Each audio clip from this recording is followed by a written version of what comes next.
எனவே நோயில் அகப்பட்டவர்களும் ஓதலாம். நோய்க்கு இப்பொழுதுதான் முகம் கொடுத்திருக்கிறோம், துவக்க நிலைமை இது அப்படின்ற இடத்துல இருக்கிறவங்க ஓதலாம்.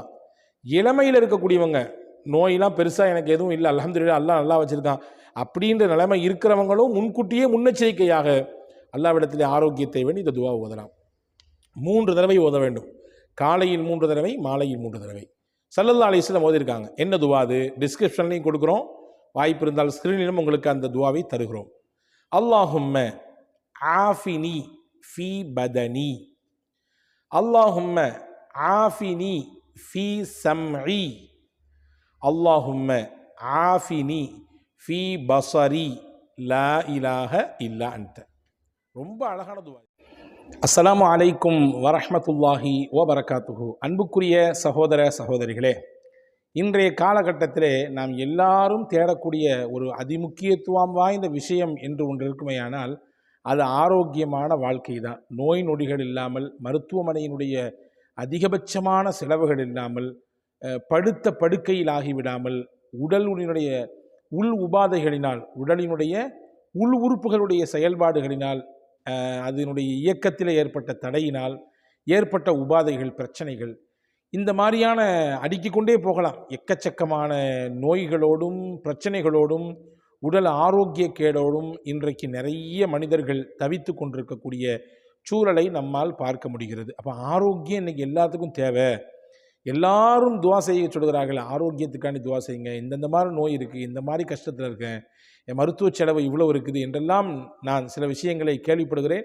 என்ன நான் மட்டுமல்ல, எக்கச்சக்கமான இமாம்களிடத்தில் இப்படியான ஒரு கோரிக்கையோடு துவாக்கள் வருவதை பார்க்க முடிகிறது இல்லையா? இந்த காணொளியிலே நான் ஒரு முக்கியமான துவாவை சொல்லித்தரப்போகிறேன். முஹம்மது ரசூலுல்லாஹி ஸல்லல்லாஹு அலைஹி வஸல்லம் அவர்கள் தினசரி ஓதிய துவா. இந்த துவாவினுடைய பரக்கத்தினாலே நிச்சயமாக அல்லாஹ் நமக்கும் ஆரோக்கியத்தை தருவான். என்ன துவா, எப்பொழுது ஓத வேண்டும், அதை எப்படி எத்தனை முறை ஓத வேண்டும் என்பதையெல்லாம் காணொளிக்கு உள்ளே நிறைவாக தருகிறோம். இன்ஷா அல்லாஹ் முழுமையாக இதை பாருங்கள், சிறந்த பலன் உங்களுக்கு கிடைக்கும் என்று நான் நம்புகிறேன். அன்பான சகோதர சகோதரிகளே, பொதுவாகவே முஹம்மது ஸல்லல்லாஹு அலைஹி வஸல்லம் அவர்கள் சொன்னார்கள், ஒரு மனிதனுக்கு ஈமானுக்கு பிறகு கிடைக்கப்பட்ட பெரிய பொக்கிஷம் என்ன அப்படின்னு கேட்டிங்கன்னா ஆரோக்கியம் தான் அப்படின்னாங்க ஸல்லல்லாஹு அலைஹி வஸல்லம். ஆமாம் தானே? உலகத்தில் காசு, பணம், செல்வாக்கு, வசதி எல்லாத்தையும் சம்பாதிச்சிடலாம். ஆனால் எல்லாத்தையும் சம்பாதிச்சு வச்சதுக்கு பின்னாடி அதை அனுபவிக்கிறதுக்கு நமக்கு ஆரோக்கியம் இல்லைன்னா என்ன புண்ணியம்?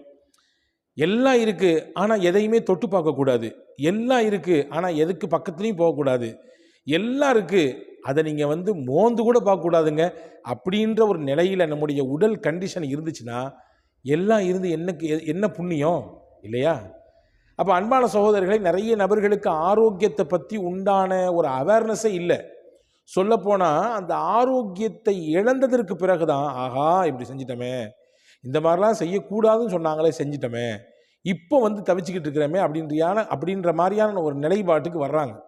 இப்ராஹிம் பின் அதுஹம் ரதியல்லாஹு அன்ஹு என்று சொல்லக்கூடிய ஒரு சிறந்த இறைநேச பெருமகனார், அவங்க சொன்னாங்க, பொதுவாகவே எப்போ மனுஷனுக்கு அருள் புரியும்னா, எப்போ அல்லாஹ் நம் மீது வழங்கியிருக்கக்கூடிய அந்த அருள் கிருபை ஒருத்தனுக்கு விளங்கும்னா அதனுடைய ஆப்போசிட்டை பார்க்கும்போது தான் புரியும்னாங்க. ஒரு விஷயத்தினுடைய ஆப்போசிட்டை பார்த்தா தான் உனக்கு அல்லாஹ் எவ்வளோ பெரிய கிஃப்டை கொடுத்துருக்கான், எவ்வளோ பெரிய சிறப்பை கொடுத்துருக்கான், எவ்வளோ பெரிய அருளை நீ சுவைச்சிக்கிட்டு இருக்கன்றது புரியும். உதாரணமாக சொல்கிறேனே, வெயிலில் நின்னாதான் அதுக்கு நேர் ஆப்போசிட் என்ன, நிழலினுடைய அருமை தெரியும் இல்லையா? கோடை காலத்துக்கு வந்தாதான் மழையினுடைய அருமை நம்மிலே பலருக்கு தெரிகிறது இல்லையா? அதே மாதிரி இழப்புக்கு வந்தாதான், இழப்பின் சமயத்தில் தான் நம்ம லாபகமாக இருக்கும் பொழுது ஏற்பட்ட நிலைப்பாட்டினுடைய உண்மைத்தன்மை நிறைய நபர்களுக்கு புரிய வருது. அதே மாதிரி தான் நோயினுடைய வாசலுக்கு வந்தாதான் ஆரோக்கியத்தினுடைய அந்த விலை மதிப்பற்ற சூழல் நமக்கு புரிகிறது. எனவே அன்பான சகோதரர்களே, நாம் ஆரோக்கியத்தை இழந்து விட்டோமே, இப்படி ஒரு நோயில் இருக்கிறோமே, இப்படியான ஒரு மருத்துவ செலவோடு டெய்லி கடந்து போராடிட்டு இருக்கிறோமே, இதுக்கெல்லாம் ஒரு விடிவு காலமே வராதா, இதுக்கெல்லாம் நமக்கு ஒரு சரியான ரூட்டே கிடைக்காதா என்பன போன்ற அந்த அவநம்பிக்கையோடு இருப்பதை முதலில் நீங்கள் கைவிடுங்கள். நிச்சயம் எல்லாத்துக்கும் தீர்வு இருக்குது. தீர்வு இல்லாமல் இல்லை. ரசூலுல்லாஹ் சொன்னாங்க, எந்த ஒரு நோயாக இருந்தாலும் அதற்கும் அல்லாஹ் ஒரு மருந்தை வைத்திருக்கிறான். மருந்தில்லாத நோய்களே இல்லை. எனவே எல்லா நோய்க்கும் மருந்துண்டு என்று நம்புங்கள். வெளியிலிருந்து உட்கொள்ளக்கூடிய மருந்துகள் எப்படி அவசியமோ அதே போன்றுதான் ஆன்மீக மருந்தும் அவசியம். நம்முடைய மனதிற்கு, நம்முடைய திடமான உறுதியான எண்ணத்திற்கு, நம்முடைய தன்னம்பிக்கைக்கு, இறை நம்பிக்கைக்கான ஒரு மருந்து தான் ஆன்மீக மருந்து. அது குரானும் முஹம்மது நபி ஸல்லல்லாஹு அலைஹி வஸல்லம் அவர்கள் கற்றுத்தந்தது. அதை தான் இன்றைக்கு நான் சொல்லித்தரப் போகிறேன். பெருமானா ஸல்லல்லாஹு அலைஹி வஸல்லம் அவர்கள் தினசரி ஓதுவார்கள் ஒரு துவாவை. ஹதீஸில் வந்திருக்கிறது, அபூதாவுதில் இந்த ஹதீஸ் இடம்பெற்றிருக்கிறது. அதே மாதிரி அஹமது ஷரீஃபில் இந்த ஹதீஸ் இடம்பெற்றிருக்கிறது. ரசூலுல்லாஹி ஸல்லல்லாஹு அலைஹி வஸல்லம் காலையிலும் மாலையிலும் 3 தடவை இந்த துவாவை ஓதுவார்கள். நீங்கள் கவனிச்சுக்கணும், நோயாளிகளாக இருக்கக்கூடியவங்களும் சரி, பிரச்சனையோடு இருக்கிறேன், இந்த மாதிரியான ஒரு அறுவை சிகிச்சை இருக்குது, அல்லது இந்த குறிப்பிட்ட நோயில், நாள்பட்ட நோயில் நான் கடந்து நொந்துக்கிட்டு இருக்கிறேன், வலியோடும் வேதனையோடும் புறக்கணிப்புகளோடும், ரொம்ப பெரிய வலி அது, நம்மளை புறக்கணிக்கிற ஒரு சூழல் இருக்குது, அது பெரிய வலியை தரும்.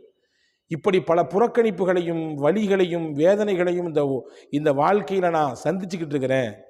சில நேரங்களில் இப்படியும் சில நோயிலே கிடப்பவர்கள் யோசிக்கிறது உண்டு.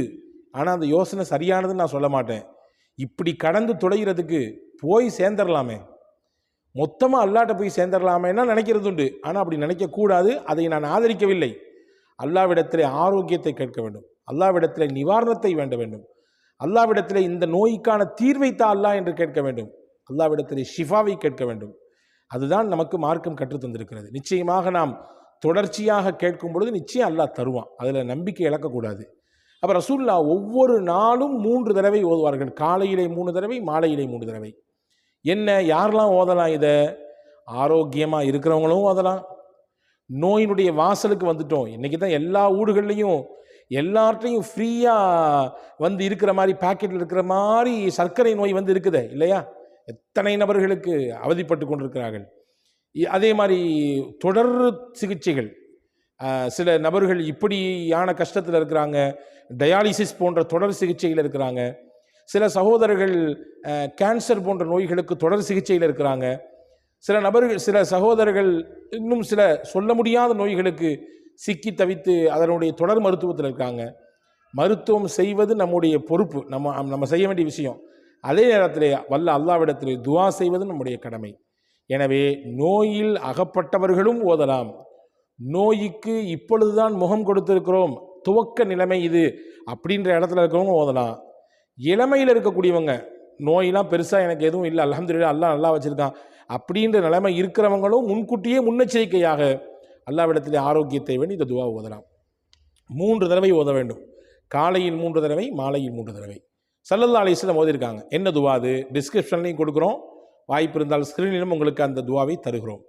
அல்லாஹும்ம ஆஃபினி ஃபீ பதனி, அல்லாஹும்ம ஆஃபினி ஃபீ சம்இ, அல்லாஹும்ம ஆஃபினி ஃபீ பஸரி, லா இலாஹ இல்லா அன்த. ரொம்ப அழகான துவா இது.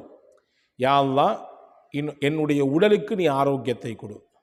யா அல்லாஹ், என்னுடைய செவிப்புலனுக்கு நீ ஆரோக்கியத்தை கொடு.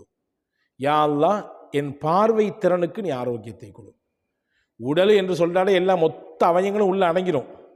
ஆனால் எக்ஸ்பெஷலி ரொம்ப முக்கியத்துவப்படுத்தி ரசூல் ஸல்லல்லாஹு அலைஹி வஸல்லம் செவியையும் பார்வையையும் என்ன செய்கிறாங்கன்னு சொன்னால் முன்னிலைப்படுத்துகிறாங்க. பொதுவாகவே இந்த ரெண்டும் மனிதனுடைய உறுப்புகளை ரொம்ப முக்கியமான உறுப்பு. பார்வை இருந்தால்தான் பலதை பார்க்க முடியும், செவித்திறன் இருந்தால்தான் பேசுவதை கேட்க முடியும். இந்த ரெண்டுமே ஒரு விஷயத்தை கிரகித்து கொள்வதற்கு, உள்வாங்கிக் கொள்வதற்கான மிக முக்கியமான அவயங்கள், மிக முக்கியமான உறுப்புகள். காலப்போக்கில் சில நேரங்களிலே சிலருக்கு இந்த உறுப்பின் செயல்பாடு முற்றிலுமாக அருந்து போயிடுது. காலப்போக்கில் சில நபருக்கு பார்வை இல்லாமல் போயிடுது. காலப்போக்கில் சில நபர்களுக்கு செவிப்புலன், அந்த கேட்கும் ஆற்றல், அந்த திறன் இல்லாமல் போயிடுது. எனவே அதை முக்கியத்துவம் படுத்தி ரசூல் ஸல்லல்லாஹு அலைஹி வஸல்லம், யா அல்லாஹ், என் உடம்புக்கு நீ ஆரோக்கியத்தை தரணும், என்னுடைய பார்வைக்கும் என்னுடைய செவிப்புலனுக்கும் நீ கொடுக்கணும்னு கேட்டாங்க. லா இலாஹ இல்லா அன்த, உன்னை தவிர வணங்குவதற்கு தகுதியானவன் யாருமே இல்லை. இந்த துஆவை ரசூலுல்லாஹ் என்ன செய்வாங்களாமா, டெய்லி காலையில் 3 தடவை ஓதுவாங்களாம், மாலையில் 3 தடவை ஓதுவாங்களாம். இந்த துஆவை பற்றி எழுதும் பொழுது பெருமக்கள் சொல்கிறாங்க, யார் இதே நம்பிக்கையோடு, ரசூலுல்லாஹ்வுடைய பரக்கத்தான நாவிலிருந்து வந்த துஆ இது, ரசூலுல்லாஹி ஸல்லல்லாஹு அலைஹி வஸல்லமுடைய திருநாவினால் தினசரி மொழியப்பட்ட ஓதப்பட்ட துவா இது. அந்த நம்பிக்கையில் அந்த யகீனோடு எவரொருவர் இந்த துவாவை தினசரி 3 முறை, காலையிலும் 3 முறை, மாலையிலும் ஓதி வருகிறாரோ நிச்சயமாக அல்லாஹ் அவருக்கு ஏற்படுத்தி இருக்கக்கூடிய அந்த சுகவீனத்திலிருந்து மாற்றத்தை தருவான். அவருக்கு ஏற்பட்டு போயிருக்கக்கூடிய ஆரோக்கிய கேடிலிருந்து அவர் வெளியே வருவார். எதிர்காலத்தில் அவருக்கு ஒரு ஆரோக்கிய கேடு அல்லது உடல் சுகவீனம் அல்லது இந்தந்த மாதிரியான ஆரோக்கியத்தில் பிரச்சனை என்று இருக்குமே ஆனாலும் கூட இந்த துவாவின் பரக்கத்தை கொண்டு வல்ல அல்லாஹ் அதையும் தடுப்பதற்கு வல்லமை மிக்கவன் என்று எழுதுகிறாங்க. எனவே அன்பான சகோதரர்களே, அருமை சகோதரிகளே, தாய்மார்களே, இந்த துவாவை நீங்கள் எழுதி எடுத்துக்கொள்ளுங்கள். ரொம்ப ஷார்ட்டான துவா தான், சிம்பிளான துவா தான். மனநமிட்டு கண்டிப்பாக ஓதி வருங்கள். எவ்வளவு பெரிய நோயாக இருந்தாலும், எவ்வளவு நாள்பட்ட வியாதியாக இருந்தாலும், படுக்கையில் கிடக்கக்கூடிய அடுத்தவர்களுடைய உதவியை தேடித்தான் இருக்க வேண்டும் என்ற நிலையில் இருக்கிற நோயாக இருந்தாலும் நிச்சயமாக அல்லாஹ் மாற்றுவதற்கு வல்லமை மிக்கவன். ஒரு விஷயத்தை மட்டும் நீங்கள் ஞாபகத்தில் வச்சுக்கணும். ஐயூப் அலைஹிஸ்ஸலாம் படுத்த படுக்கையாக இருந்தார்கள். படுத்த படுக்கையாக இருந்தாங்க. பல்லாண்டுகள் இருந்தார்கள். அவங்களுடைய உடம்பிலிருந்து அப்படியே புழுக்கள் வெளியாகும். உடம்பெல்லாம் அந்த துர்வாடையினால் அக்கம் பக்கத்தில் கூட யாரும் இருக்கிறதுக்கு சகிச்சிக்கலை, அவங்கள வச்சுக்கிறதுக்கு சகிச்சிக்கலை. ஊரை விட்டு வெளியே அனுப்பிட்டாங்க. அவுட்டரில் போய் நீங்கள் இருங்கன்னு சொன்னாங்க. அவ்வளவு நோய். அப்போ நீங்கள் பார்த்துங்கண்ணே, அதை மாதிரிலாம் நமக்கு எல்லாம் நோய் தரலையே.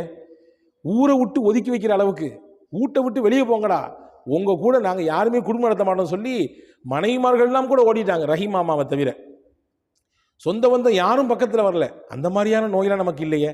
அப்படி நோயிலே இருந்த சமயத்திலும் கூட நம்பிக்கை இழக்காமல், மனம் தளராமல், இந்த வார்த்தை நல்லா கவனிக்கணும், மனம் தளராமல், இறைவனின் மீது இருக்கக்கூடிய நம்பிக்கையை இழக்காமல் போராடினாங்க.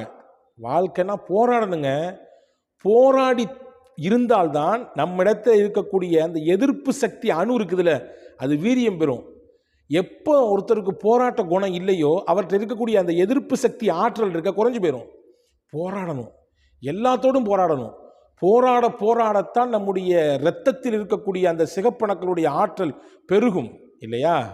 எனவே அன்பான சகோதரர்களே, ஹஜ்ரத் அய்யூப் அலைஹிஸ்ஸலாம் போராடினாங்க. கடைசி வரைய நம்பிக்கை இழக்காமல் இருந்தாங்க, மனம் தளராமல் இருந்தாங்க.